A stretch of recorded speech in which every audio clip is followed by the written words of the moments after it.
family in Utah claims they were abducted from the safety of their home and held prisoner on board a UFO.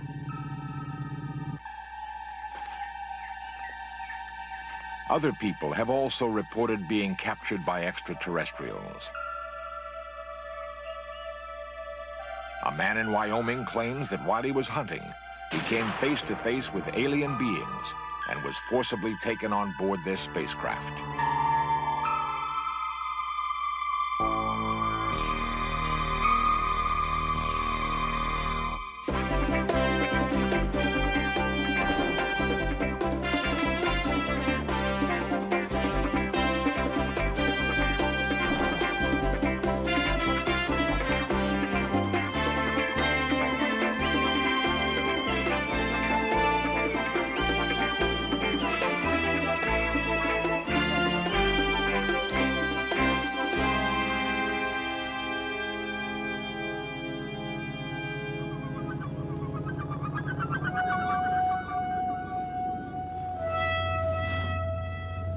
Many people insist they have been kidnapped by aliens and imprisoned on board UFOs. The phenomenon is called a close encounter of the fourth kind.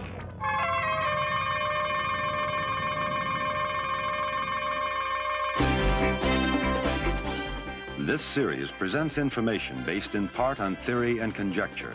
The producer's purpose is to suggest some possible explanation, but not necessarily the only ones, to the mysteries we will examine. 500 billion stars in our galaxy alone, each a seething universe spitting fire and light. Only recently have the powerful eyes of radio telescopes given mankind a glimpse of the infinity of space. Astronomers maintain that if intelligent life exists on distant worlds, the likelihood of it crossing the endless chasm of time and space is next to impossible.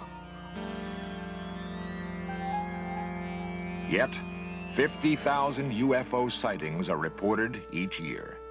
Some are backed by what is purported to be concrete evidence, like the suspended image of a UFO captured by an Arizona cameraman in 1966.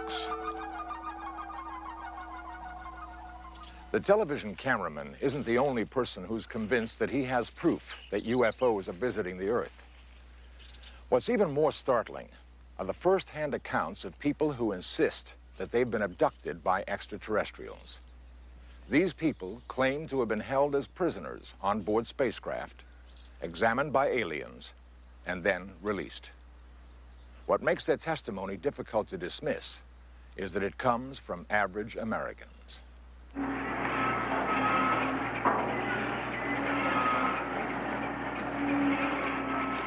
Carl Higdon is the foreman of an oil rig in Rawlins, Wyoming. He's been at the same job for 15 years, working 6 days a week to support a family of 7. His crew refers to him as the Wyoming Coyote because of his feisty determination to get the job done against all odds.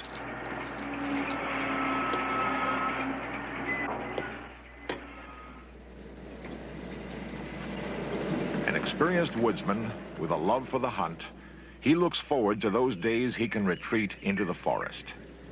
However, one October morning in 1974 was to be different from all other days. Carl recreates the events as he remembers them. I went to pick up my crew to go to work, and one of them was sick, so we couldn't work. So I came back to the house and decided I'd go hunting. So I decided to go on down into the forest, and I hunted down there until, oh, it must have been around 4 o'clock.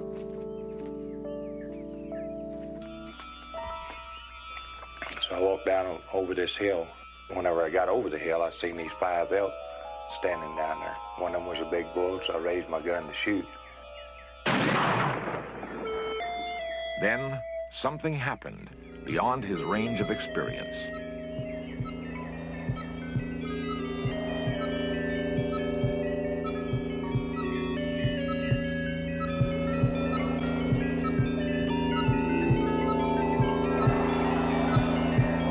Carl blacked out. When he regained consciousness, he was aware that an undetermined period of time had elapsed and that he had lost touch with reality. He stumbled through the forest in a dazed condition, trying desperately to figure out where he was and how he could get help. By 8 in the evening, Marjorie Higdon became alarmed when her husband hadn't returned. She called for a search party. Hello, Marilyn? Yes, this is Margie. Carl's not in from hunting yet, and I was wondering if you guys could take me out and look for him. Yeah, I know, but he's not in yet. Yeah, but I don't have a four-wheel drive. Uh-huh. Well, I don't know. I just feel like I ought to go look for him.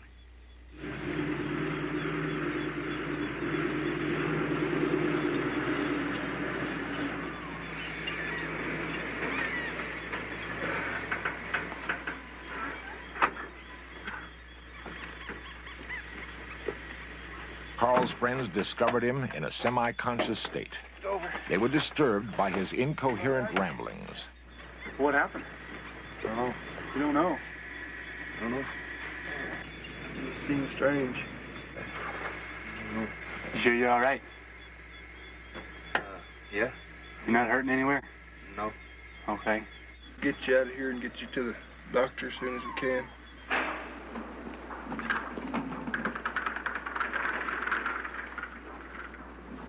Carl was rushed to the emergency ward of the Carbon County Hospital, where he had trouble seeing, hearing, and speaking. Nurse Ella Peterson attended him for 3 days. During that time, he remained mainly in an amnesiac state, unable to recall his own name or recognize his wife. After the incident, life in Rawlins changed for Carl. He was too disoriented to work or function normally. In desperation, he contacted the UFO agency, APRO, who sent Dr. Leo Sprinkle to investigate. I serve as a consultant in psychology, and my primary interest is working with those people who claim to not only see flying saucers, but also claim to have had some kind of abduction experience or some kind of contact, face-to-face contact with alien beings who are associated with the UFOs. I myself have investigated 23 persons using hypnotic techniques to assist them to recall the experience. Okay, let yourself relax deeply and go right back to that same deep concentration, that same deep relaxation. Let the muscles relax. Let yourself know that you can breathe deeply and easily as you look at the spot. Sometimes these people have a loss of time experience, an amnesic period, which occurs during the UFO sighting, and then later they check their watches and find out that they have lost some time, which they cannot account for. And these cases are most exciting and interesting because it suggests the possibility that the persons have been taken on board, have been examined, and then released, and have been told that they will not remember what has happened.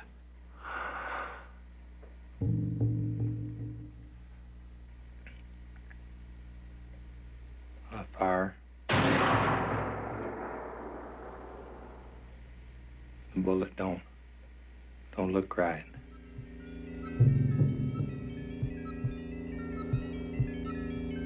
There's somebody. Strange.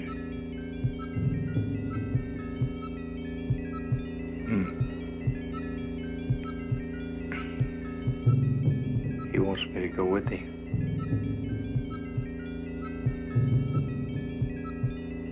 Lights are bright.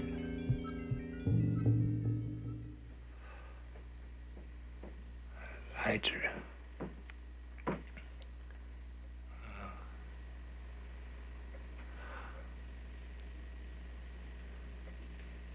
I can't keep my eyes open. I can't see.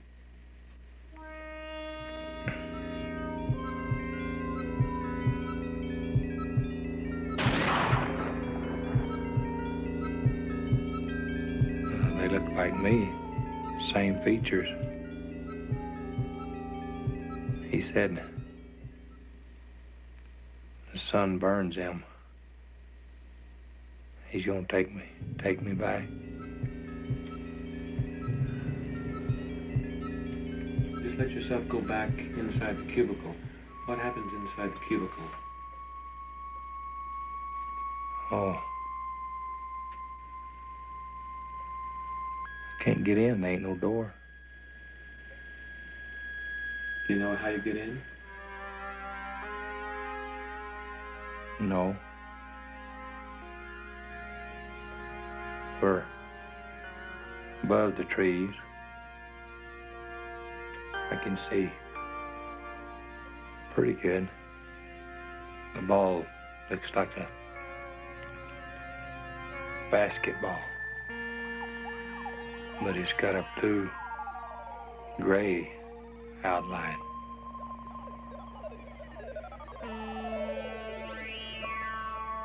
It's kind of dark, no lights. There's the lights again.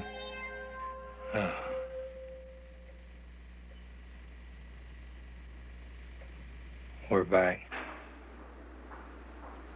In the investigation of a case, Dr. Sprinkle attempts to establish an abductee's credibility. Shock condition. He closely questioned Nurse Peterson to determine Carl's condition immediately following the incident. He kept his eyes closed most of the time, saying that they hurt quite a bit. And other than that, why, he had no complaints of pain. Raise both arms for me. This first detachment goes across your upper abdomen. In order to corroborate the story, he arranged for a polygraph exam to be administered. Regarding whether or not you actually had that UFO experience in question, do you intend to answer truthfully each question to that? Yes.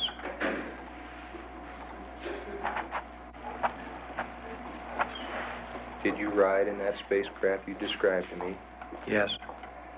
In my own personal opinion, I find with the cases I've investigated that there seems to be no evidence of hoax. There seems to be no evidence of a psychotic reaction which has caused the individual to falsely believe that he or she has had an abduction, so that I'm left with the mysterious and sometimes uncomfortable feeling that the cases are happening as the individuals described. That is, that they are being taken on board, examined, and released by intelligent beings who, for their own reasons, are engaging in these experiences.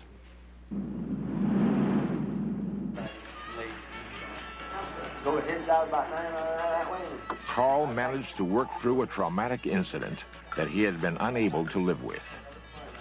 With the help of Dr. Sprinkle, he no longer was haunted by nightmares. He no longer doubted his own sanity. The abduction experience was resolved to his own satisfaction, and Carl resumed his work with a new vigor. It don't make a hill of beans to me whether anybody believes it or not. I know what happened to me. If people want to take it at face value, that's fine. If they don't, it don't make me any difference. The only thing I'm saying is if this does happen to anybody else, what they are to do is talk to somebody about it. Not to hold it inside and try to conquer it themselves, because it can't be done, I don't think. I don't think our mind can take it. As far as the experience happening to me, I think if it hadn't been for Dr. Sprinkle, I probably would have been in an institution by now. Carl's is not the only abduction case. There are others who claim to have been UFO captives.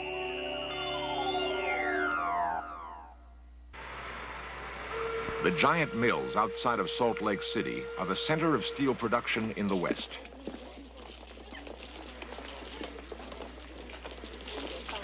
My name is Pat Roach, and I work at the steel company in Orem. I'm a millwright apprentice. I should be a journeyman in another year or two. Pat is one of 5,000 employees at the steelworks. When she completes her training as a millwright apprentice, she will be the only woman licensed to make repairs on the heavy machinery.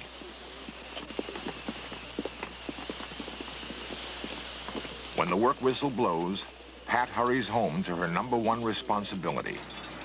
She is the sole support of 5 young children. October 16th, 1973, the normal flow of her life was dramatically altered. Pat recreates the events for In Search Of. It was about 8 o'clock in the evening. My little boy was 4 at the time. He climbed up beside me and he had his blanket with him, and we fell asleep.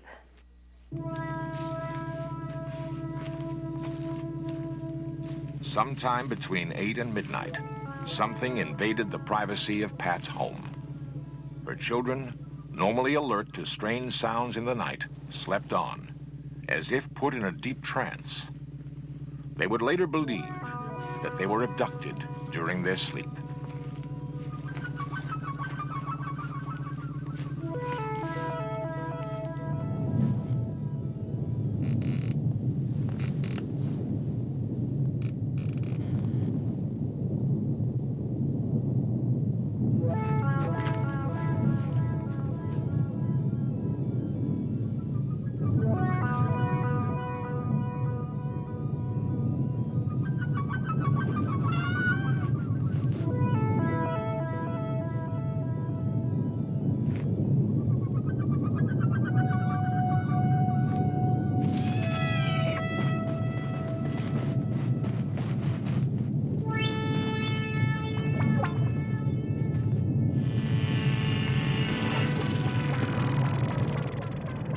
Only one child reported seeing something too strange to believe.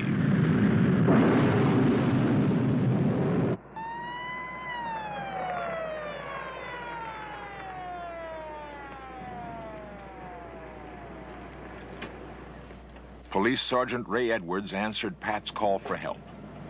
He investigated the area, but could find no evidence of an attempted break-in. Alpha Fox 372. The following morning, Edwards filed an official report, leaving the case open.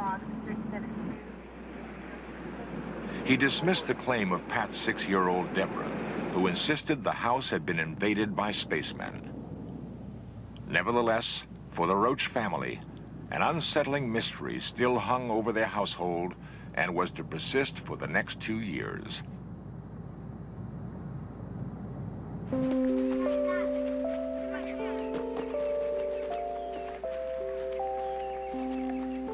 UFO investigators believe victims suppress the memory of an abduction because they are programmed to do so. Researchers feel, however, that children stand a better chance than adults of resisting mind manipulation. I wouldn't have actually known what happened that night. I probably wouldn't have even investigated it at all if it hadn't been for the fact that 2 of my children were just positive that they were spacemen.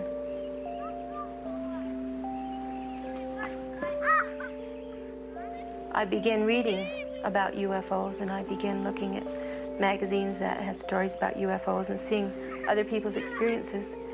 And I thought, there must be more to it than what we know. And so I thought, well, the only way we'll find out any more is to go under hypnotism. Tell me more about the time. In order to recall the events, Pat contacted Dr. Jim Harder of APRO, the Aerial Phenomenon Research Organization. And I and 2 other members of APRO are in charge of the close encounter investigations. What I mean by that essentially are close encounters in which people have had intimate contact with what could only be called alien beings. I have talked with 30 or 40 people who've had such experiences. Now, in various degrees, I've been able to regress them through particular experiences. 1, 0. Your whole body's feeling very heavy and relaxed, except that your left arm is beginning to feel The hypnosis enabled Pat to retrieve memories that she had long buried.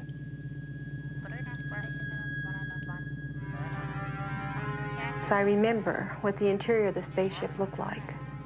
It seemed that the walls fell away as you went to the ceiling, and you could see the stars and everything. There was a TV scanner that would start at the top of my head and go all the way down and come back again. It was like an eye. I was examined by a man that was just an ordinary man. He was a little over 6 foot tall. So I was very upset because he came at me with a needle, a long needle right here. I was angry with him because I didn't feel that they had any right to come into someone's home and take them.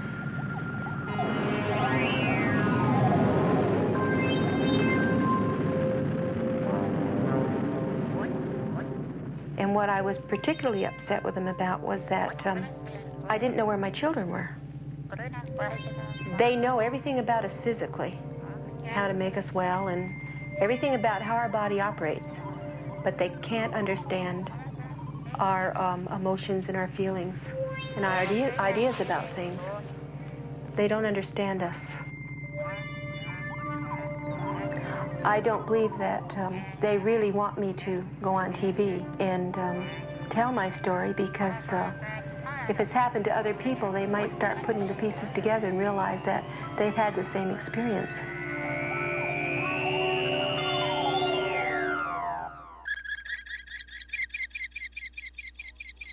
Powerful radio telescopes point to the heavens, listening to the noise of the universe. Astronomers committed to the concept that it is impossible for extraterrestrial life to come to Earth believe that if contact is made, it will come through a radio signal across the infinite expanse of space. But there are others, ordinary men and women, who insist that intimate contact has already been made.